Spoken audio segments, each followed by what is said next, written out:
After a successful win against Gukesh, MVL now takes on Praggnanandhaa in the 5th round of the Superbet Classic 2025 in Bucharest, Romania.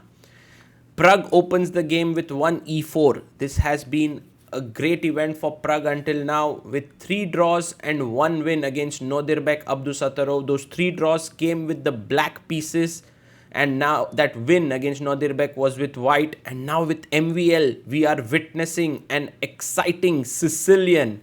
Will Pragg go for the open Sicilian here?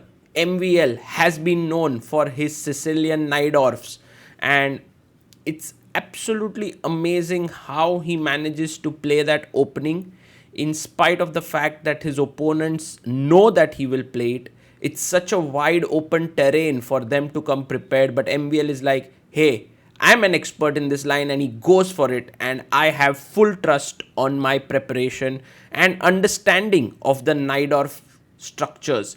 Now Pragg goes bishop c4, the Sozin, one of the favorites of Bobby Fischer. And here queen e2, a3 is played by Pragg, and believe it or not, this move hasn't been played by any player about 2700, which is why you can see that MVL gets off from the chair, removes his jacket. He's like, I need to now think what to do. He goes for the simple bishop e7 move. Pragg goes bishop to e3, and the thing is, now it's MVL's understanding of the Najdorf versus Pragg's preparation, which he did perhaps one day or a few hours before this game. Castles by black, and Pragg goes queen e2. He's preparing long castle. b5 played here by MVL. And you know, long castle is a risky proposition because you have a pawn on a3, b4 later can open up the position. Bishop goes to b7, attacking the pawn on e4. Maybe a logical move would be f3, but Pragg castles. And this is Pragg's big prep. If you take, he'll go h4 and claim compensation. He gets up hoping that MVL takes the pawn, but MVL doesn't and plays knight bd7. I think this is why MVL is such an expert of the Najdorf. He understands when his opponent is well prepared. f3, Pragg is still blitzing it out, and that he should avoid taking such pawns. And the position would have been equal, but Pragg's prep would have been very deep there. Rook c8 with the idea of sacrificing an exchange to break up the structure here around white's king. So Pragg goes queen e1. Again, still prep. It's a little bit scary, I must say. MVL at 1 hour 10 minutes, Pragg at 1 hour 32 minutes. If you do feel scared, then you shouldn't be playing the Najdorf, says MVL. I am feeling confident. He goes knight e5. His knight is looking at the c4 square where it's well controlled here. And now it's time for Pragg to start thinking. He goes h4. And these are now clear battle lines drawn. Pragg is going to go g4, h5, g5, trying to open up the king side here along with this bishop on this diagonal. So MVL has to be quick. He goes knight d7. Oh, his plan could be to go knight b6, knight c4. That's a very interesting plan with both the knights looking here. Pragg quietly goes king b1. Just coming outside this rook's influence, also creating a square on c4 for his c1 for his bishop. Knight comes to c4, attacking this bishop on e3, also threatening some ideas, knight a3, knight b2 in the future. Pragg comes back, bishop c1.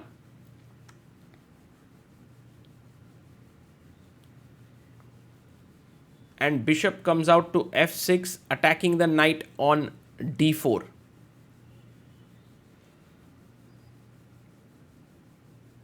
And Praggnanandhaa goes bishop g5. What an interesting decision by Pragg. I was expecting him to push his pawn to g4, which would have given him a nice position. But here is Pragg. He's ready to give up a pawn here. With bishop takes g5, MVL takes it. Bishop takes bishop. Pawn takes g5. Queen takes g5. The confidence with which MVL is making his moves is immense. But what is Pragg's compensation here? Well, it's clear. He has the open H file. He has some attacking chances. He goes G4. And now the knight jumps to F6.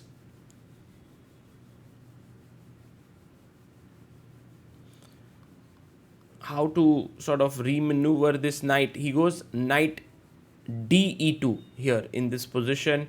The knight now defends the other knight on C3. Knight A3, knight B2 is now very less probable. I like this move, knight E2. Actually, I like the fact that both these knights are supporting each other. And it reminds me of the famous Korchnoi-Karpov game, Karpov-Korchnoi game in the Sicilian Dragon, where Karpov just plays knight E2, takes away all the counterplay from Korchnoi, and then slowly starts to mount the attack. Here it's not so clear as to how white is going to mount an attack. Rook takes C3. And he goes queen F2. That's a nice move because the queen is looking at B6, attacking B7, D8 and D6. All of these squares. Rook goes to D7.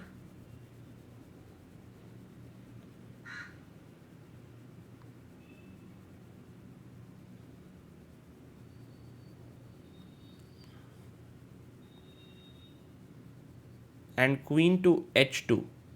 So queen is now looking here as well as on D6. And yeah, you need to do something about the D6 pawn. You just don't want to lose it. So E5 played, stopping the queen from looking here. This move does weaken the D5 square, also does weaken the F5 square. But Pragg first goes and defends his knight here so that his other knight can move. Pragg being very, very cautious here and careful. MVL plays his pawn to H6. He's cementing his extra pawn here. It's without question that white has compensation here because the square is weak, D6 is weak, some possibilities on the H file. But it's not like black is in any trouble. Knight goes to G3. And Pragg is coming in with his knight here to F5. A very good idea is A5 now. Because if you take knight B5, I have bishop A6. And if you come back knight C3, there is rook C8 with pressure here. But instead he goes G6, giving up the H6 pawn here. And Pragg takes it. Queen takes H6 taken. And I think MVL is very happy to go into this endgame. Queen takes... Queens are traded, rook takes H6.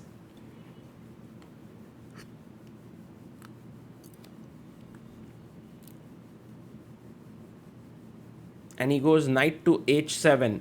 This knight will come to G5. From there put pressure on F3, then E6, put pressure on F4 and D4. King goes to C1. King coming up to D2 to E3.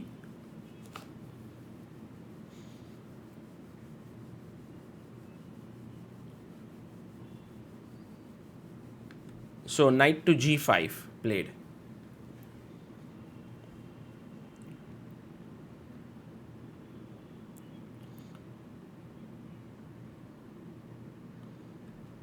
Rook goes back to H1.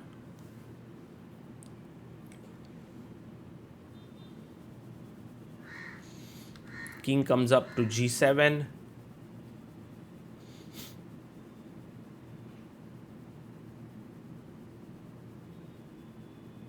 And now white jumps in, knight to E2 played.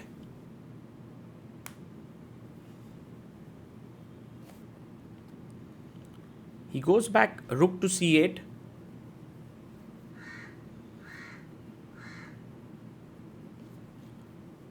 And king comes up to D2. So you can see how slowly both the players are just maneuvering their pieces.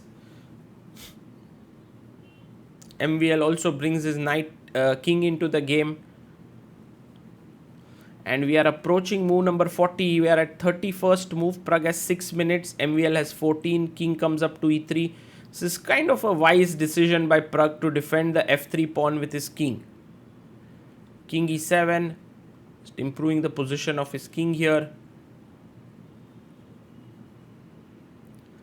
It's not so clear how Pragg is going to improve his position.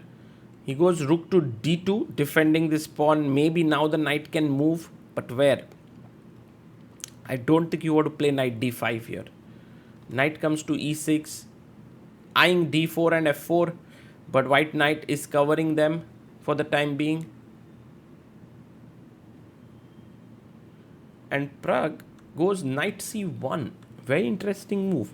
I don't know where the knight is headed. Maybe he wants to go knight b3, knight a5. It's interesting. Rook c7. Now, a plan of sacrificing on c3 could be imminent, because generally Pragg has been keeping his knight defended with his own knight or the rook. Here it's not. He goes rook d1, attacking the d6 pawn, and MVL has 11 minutes. Pragg has 3 minutes. We are on move 35. MVL is tempted and he sacks an exchange and looks at Pragg. Rook takes c3. Just taken on intuition, not even too much of calculation. Takes. And now if knight d3, there is knight d4, which could be really, really scary. The best move now is rook d3. Pragg finds it. Rook to d3. You can bank on Pragg to find the best defenses. 3 minutes 30 seconds for Pragg. Rook takes c2. MVL keeps the rook on the board. It's important for him. Meanwhile, Praggnanandhaa chops off the pawn on d6. The game is getting very intense. And that too with the 40 move mark coming in. Things can go in any direction. Knight to d4. A nice move here. Pragg can now decide whether he wants to go like rook takes d4, pawn takes, king takes and play this endgame. But he decides to keep the rooks on the board. He attacks the bishop. The bishop goes back to c8. Now the final move before 40th move. Time control. And Pragg goes g5. He pushes his pawn forward. And it's a logical move because many times he wants to play f4, but the pawn on g4 is hanging. This also clamps down the black structure.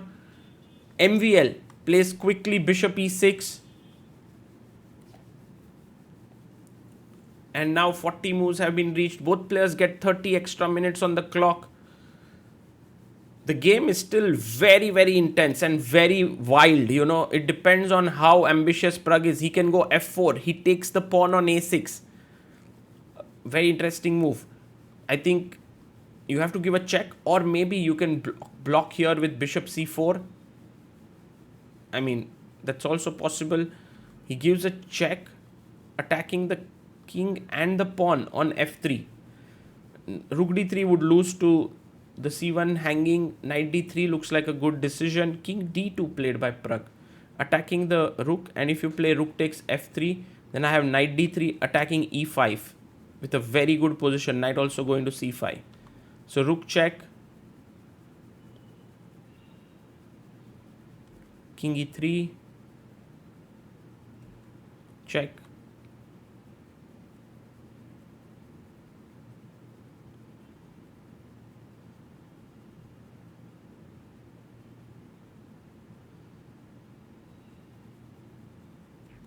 King d2.